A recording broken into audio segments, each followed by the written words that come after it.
ವಿರಾಜಪೇಟೆಯ ಸರ್ಕಾರಿ ಬಸ್ ನಿಲ್ದಾಣದ ಸಮೀಪದಲ್ಲಿ ನೂತನವಾಗಿ ಸುಮಾರು 27 ವರ್ಷಗಳಿಂದ ಕೇರಳ ರಾಜ್ಯದ ಇರಿಟಿಯಲ್ಲಿ ಉತ್ತಮ ಕಾರ್ಯನಿರ್ವಹಿಸಿದ ಹೆಲ್ತ್ ಇನ್ಶೂರೆನ್ಸ್ ಸಂಸ್ಥೆಯ 3ನೇ ಶಾಖೆ ಶುಭಾರಂಭಗೊಂಡಿತು. ವಿಜಿ ಸುನಿಲ್ ಅವರ ಮಾಲೀಕತ್ವದ ಸಂಸ್ಥೆ ಇದಾಗಿದ್ದು, ಜ್ಞಾನವೇ ಆಸ್ಪತ್ರೆ, ಪ್ರೀತಿಯೇ ಔಷಧ, ಶಾಂತಿಯೇ ಆರೋಗ್ಯ ವಿಮೆ. ಜೀವನದಲ್ಲಿ ಅತ್ಯಂತ ಅಮೂಲ್ಯವಾದದ್ದು ಆರೋಗ್ಯ. ಅಗತ್ಯವಿದ್ದಾಗ ಉಪಯೋಗಕ್ಕೆ ಬಾರದ ಉಳಿತಾಯದಿಂದ ಏನು ಪ್ರಯೋಜನ? ಈ ಪರಿಸ್ಥಿತಿಗೆ ಪರಿಹಾರವೊಂದ ಜೀವಮಾನದ ರಕ್ಷಣೆಯನ್ನು ಒದಗಿಸುವ ಆರೋಗ್ಯ ವಿಮೆಯ ಮೂಲಕ ಸಾಧಿಸಬಹುದು. ಇನ್ಶೂರೆನ್ಸ್ ಕಂಪನಿ 27 ಇಯರ್ಸ್ ಆಯಿತು ಸರ್ವ್ ಮಾಡಿ. ಆ ಒಂದು ವಿಷಯ ನಮಗೆ ಯೋಚನೆ ಬರ್ಬೋದು. 27 years, that means you have taken more experience about it, you have learned it, learn everything. But one thing, ಇಲ್ಲಿ ಒಂದು ಬ್ರಾಂಚ್ ಸ್ಟಾರ್ಟ್ ಮಾಡೋಕ್ಕಿಂತ ಮುಂಚೆ ಅವ್ರದ್ದು ವೈಫ್ ಇದಲ್ಲ, ಹಿ ಇಸ್ ಒಂದು ಪುರುಷಂದು ಬ್ಯಾಕಲ್ಲಿ ಒಂದು ಸ್ತ್ರೀದು ಸಪೋರ್ಟ್ ಇದ್ರೆ it is the strongest thing. It's a backbone. First I have to congrats sir. Then the next one is that ಈ ಕಂಪನಿ ಸರ್ ಹೇಳಿದಾರ ಮನುಷ್ಯತ್ವದಲ್ಲಿ ನೋಡಬೇಕು ಅಂತ, ಬೆನಿಫಿಟ್ಗೆ ಅಲ್ಲ ಅಂತ. ಅದ್ರ ಮಾತನ್ನ first lady have to appreciate it. ಒಂದು ಕಚೇರಿ ವಿರಾಜಪೇಟೆಗೆ ಎಷ್ಟು ಉಪಯುಕ್ತ ಆಗ್ತದೆ ಅಂತ ಹೇಳಿದ್ರೆ, ಇವರಿಗೆ ವಿರಾಜಪೇಟೆಯಲ್ಲಿ ಅಲ್ಲ, ಇವರಿಗೆ ಆಲ್ರೆಡಿ 3 ಬ್ರಾಂಚ್ ಇದೆ. ಹಾಗಾಗಿ ಹೊಸದಾಗಿ ಪ್ರಾರಂಭವಾಗಿ ನಾಳೆ ಮುಚ್ಚಿ ಹೋಗುವಂಥ ಪರಿಸ್ಥಿತಿನೂ ಇಲ್ಲ. ಯಾಕೆಂತ ಹೇಳಿದ್ರೆ ಇನ್ಶೂರೆನ್ಸ್ ತಗೊಳ್ಳೋರು ಫೋನ್ ಮುಖಾಂತರ ಸುಮಾರು ಕಾಲ್ಸ್ ಬರುತ್ತೆ. ನಾವು ಟಾಟಾದಿಂದ ಮಾತಾಡ್ತಾ ಇದ್ದೀವಿ, ನಾವು ಸ್ಟಾರಿಂದ ಮಾತಾಡ್ತಾ ಇದ್ದೀವಿ, ದುಡ್ಡು ಹಾಕಿದ್ರೆ ಪಾಲಿಸಿ ಬರುತ್ತೆ. ಆದರೆ ಆ ಪಾಲಿಸಿಯಲ್ಲಿ ಸರ್ವಿಸ್ ಕ್ಲೈಮ್ ಸಿಗೋದಿಲ್ಲ. ಕ್ಲೈಮ್ ಸಿಗೋದು ಇದು ಭಾಳ ಇಂಪಾರ್ಟೆಂಟ್. ಇವರ ಕಚೇರಿಯಿಂದ ನಮ್ಗೆ ಏನು ಲಾಭ ಅಂತ ಹೇಳಿದ್ರೆ, ಈಗ ನಮ್ಮ ವಿರಾಜಪೇಟೆ ನಗರದಲ್ಲಿ ಯಾರಿಗಾದ್ರೂ ಒಬ್ಬರಿಗೆ ಏನಾದರೂ ಅನಾರೋಗ್ಯ ಆದರೆ ಅವರು ಖುದ್ದಾಗಿ ಹಾಸ್ಪಿಟಲ್ ಹೋಗೋಕ್ಕಿಂತ ಮುಂಚೆ ಇವರಿಗೆ ಇನ್ಫಾರ್ಮ್ ಮಾಡಿ ಹೋದರೆ, ಇವ್ರು ಆಲ್ರೆಡಿ ಆ ಇನ್ಶೂರೆನ್ಸ್ ಕಂಪನಿಯಲ್ಲಿ ಇಂಥ ಪೇಷಂಟ್ ಇಂಥ ದಿನ ಬರ್ತಾ ಇದ್ದಾರೆ, ಕ್ಲೈಮಿಗೆ ರೆಡಿ ಅಂತ ಹೇಳ್ತಾರೆ. ಬಿಲ್ಲನ್ನು ಅಲ್ಲೇ ಕಟ್ಟಿ ಬರುವಂಥದ್ದಲ್ಲ, ಇವರೇ ಇನ್ಶೂರೆನ್ಸ್ ಕಂಪನಿಯವರು ಅಲ್ಲಿ ಪೇ ಮಾಡುವಂಥ ಒಂದು ಮಧ್ಯಸ್ಥಿಕರಾಗಿ ಇವ್ರು ಇರ್ತಾರೆ.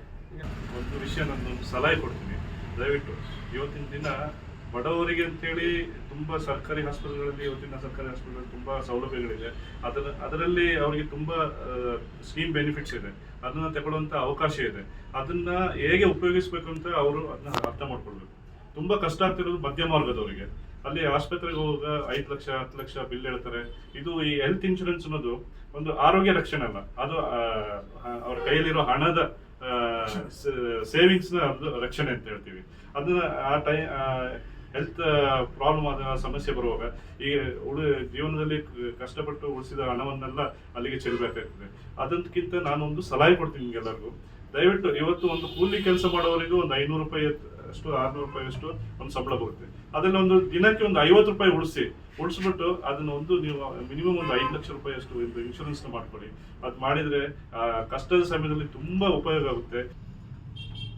ಇದೊಂದು ಇವರ ಒಂದು ವ್ಯಾಪಾರ ಅಥವಾ ಇವರ ಕೆಲಸ, ಅದರ ಜೊತೆಗೆ ಒಂದು ಸಾಮಾಜಿಕ ಸೇವೆ ಸಹ ಇದರಲ್ಲಿ ಬರುತ್ತೆ ಅನ್ನುವಂತಹ ಒಂದು ಸಂದೇಶ.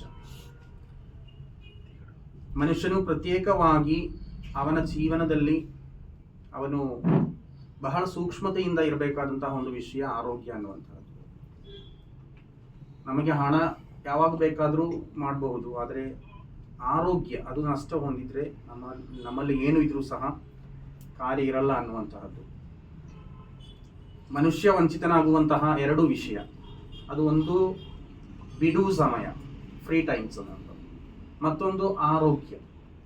ಈ 2 ವಿಷಯದಲ್ಲಿ ಮನುಷ್ಯನು ವಂಚನೆಯಾಗ್ತಾ ಬರ್ತಾ ಇದ್ದಾನೆ. ಅಂದ್ರೆ ಆರೋಗ್ಯ ಇರುವಂತಹ ಸಮಯದಲ್ಲಿ ಅವನಿಗೆ ಮಾಡಬೇಕಾದಂತಹ ಕಾರ್ಯ ಅವನು ಮಾಡುವುದಿಲ್ಲ.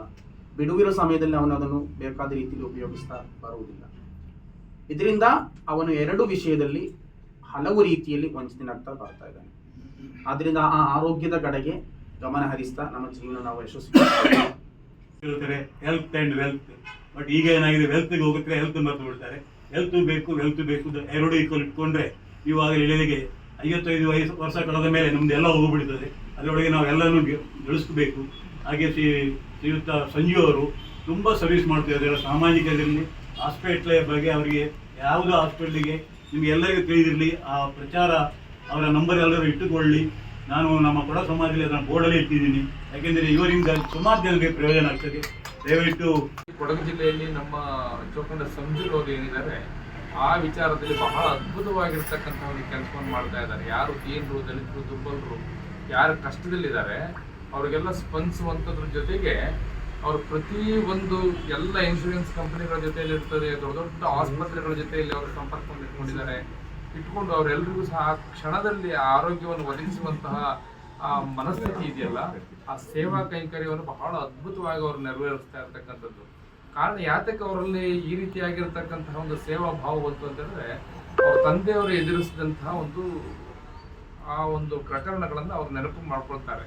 ಅವರು ಹೃದಯಾಘಾತ ಆಗಿರುತ್ತೆ, ಅದಕ್ಕೆ ಬೇಕಾಗಿರ್ತಕ್ಕಂಥ ಸೂಕ್ತವಾಗಿರ್ತಕ್ಕಂಥ ಸ್ಪಂದನ ಸಿಗೋದಿಲ್ಲ, ಆರೋಗ್ಯಕ್ಕೆ ಬೇಕಾಗಿರ್ತಕ್ಕಂಥ ಪೂರಕವಾಗಿರ್ತಕ್ಕಂಥ ವಾತಾವರಣ ನಿರ್ಮಾಣ ಆಗಿರೋದಿಲ್ಲ, ಅದಕ್ಕೋಸ್ಕರ ಆರ್ಥಿಕವಾಗಿರ್ತಕ್ಕಂಥ ಕಷ್ಟ ಇರುತ್ತೆ. ಅದಕ್ಕೋಸ್ಕರ ನಾನು ಇನ್ಮೇಲಾದರೂ ಸಹ ಈ ರೀತಿಯಾಗಿರ್ತಕ್ಕಂತಹ ಆಲೋಚನೆಗಳಿಗೆ ನನ್ನನ್ನು ತೊಡಗಿಸಿಕೊಳ್ಬೇಕು. ಯಾಕೆ ಅಂತಂದರೆ ಪ್ರತಿಯೊಬ್ಬ ಮನುಷ್ಯನಿಗೂ ಸಹ ಆರೋಗ್ಯ ಅನ್ನುವಂಥದ್ದು ಎಷ್ಟು ಮುಖ್ಯ ಅನ್ನುವಂಥದ್ದು ಇವತ್ತು ಸುನಿಲ್ ರವರು ಸರಿಸುಮಾರು 30 ರಾಷ್ಟ್ರಗಳಿಂದ ಅವ್ರ ಪ್ರಶಸ್ತಿಯನ್ನು ಅವ್ರು ಪಡ್ಕೊಂಡಿದ್ದಾರೆ. ಪ್ರಶಸ್ತಿಯನ್ನು ಪಡೆದುಕೊಂಡಿರ್ತಕ್ಕಂಥದ್ದು ಮಾತ್ರ ಮುಖ್ಯ ಅಲ್ಲ, ಎಷ್ಟೋ ಲಕ್ಷಾಂತರ ಜನ ಇದರಿಂದ ತನ್ನದೇ ಆಗಿರ್ತಕ್ಕಂಥ ಲಾಭವನ್ನು ಪಡ್ಕೊಂಡಿರ್ತಕ್ಕಂಥದ್ದು.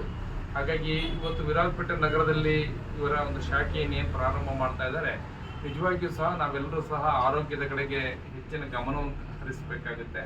ಪ್ರತಿಯೊಬ್ಬ ಮನುಷ್ಯನಿಗೂ ಅಷ್ಟೇ, ಯಾವಾಗಲೂ ಅಷ್ಟೇ, ಬಡತನಕ್ಕೆ ಉಂಬುವ ಚಿಂತೆ ಅಂತ ಹೇಳಿದರೆ ಉಣಲಾದರೆ ಉಡುವ ಚಿಂತೆ, ಉಡಲಾದರೆ ಇಡುವ ಚಿಂತೆ, ಇಡಲಾದರೆ ಹೆಂಡಿರ ಚಿಂತೆ, ಹೆಂಡಿರಾದರೆ ಮಕ್ಕಳ ಚಿಂತೆ, ಮಕ್ಕಳಾದರೆ ಬದುಕಿನ ಚಿಂತೆ, ಬದುಕಾದರೆ ಕೇಡಿನ ಚಿಂತೆ. ಇಂಥ ವ್ಯವಸ್ಥೆಗಳನ್ನು ನಾವಿರ್ತೇವೆ ವಿನಃ ನಮ್ಮ ಆರೋಗ್ಯವನ್ನು ಚೆನ್ನಾಗಿ ಇಟ್ಕೋಬೇಕು. ಅನಿಲ್ ಅವರು ತಮ್ಮ ಸೇವೆ ಎಂಬ ಒಂದು ಈ ಅಮೂಲ್ಯವಾದ ಒಂದು ಡೋನರ್ ಅಂದರೆ ಅವರೇ ನಿಂತು ಈ ಕಾರ್ಯವನ್ನು ಮಾಡಲಿಕ್ಕೆ ಮುಂದೆ ಬಂದಿದ್ದಾರೆ.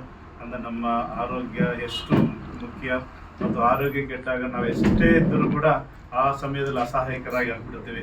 ಅಂತಹ ಸಮಯದಲ್ಲಿ ಇಂಥ ಸಹಾಯ ನಮಗೆ ಅವಶ್ಯಕತೆ ಇದೆ. ಆದ್ದರಿಂದ ನಮ್ಮ ಈ ಕೊಡಗಿನಲ್ಲಿರುವ ಎಲ್ಲರೂ ഈ വ്യവസ്ഥയെ ഉപയോഗിച്ച് എല്ലാവരും ആരോഗ്യവന്തരാകരുത്. ഇത് മാതിരി தான் നമ്മുടെ ലൈഫിൽ ഞാൻ ഒരു റിലീജിയനിൽ ഞാൻ ജനിച്ചു.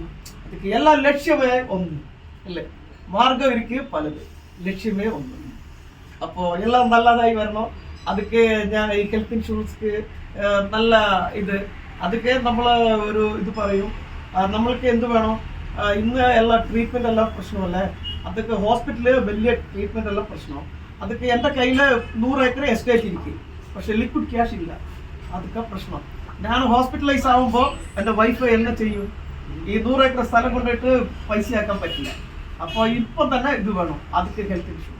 ವಿರಾಜಪೇಟೆ ಅರಮೇರಿ ಮಠದ ಶಾಂತ ಮಲ್ಲಿಕಾರ್ಜುನ ಸ್ವಾಮೀಜಿ, ಅಂಬತ್ತಿ ಚರ್ಚ್ನ ಧರ್ಮಗುರು ರೆವರೆಂಡ್ ಫಾದರ್ ಮದಲೈ ಮುತ್ತು, ವಿರಾಜಪೇಟೆ ಜುಮ್ಮಾ ಮಸೀದಿಯ ಖತೀಬರಾದ ಜಾನಬ್ ಶೋಯಬ್ ಫೈಜಿ, ವಿರಾಜಪೇಟೆ ಕೊಡವ ಸಮಾಜದ ಅಧ್ಯಕ್ಷರಾದ ಅಮ್ಮಣಿ ಚಂಡ ರವಿ ಉತ್ತಪ್ಪ, ಸಮಾಜ ಸೇವಕ ಚೋಕಂಡ ಸಂಜು ಸುಬ್ಬಯ್ಯ, ಪುರಸಭೆಯ ಮಾಜಿ ಸದಸ್ಯ ಕೆಎಚ್ ಮೊಹಮ್ಮದ್ ರಫಿ ಮತ್ತಿತರ ಪ್ರಮುಖರು ಈ ಸಂದರ್ಭ ಪಾಲ್ಗೊಂಡಿದ್ದರು.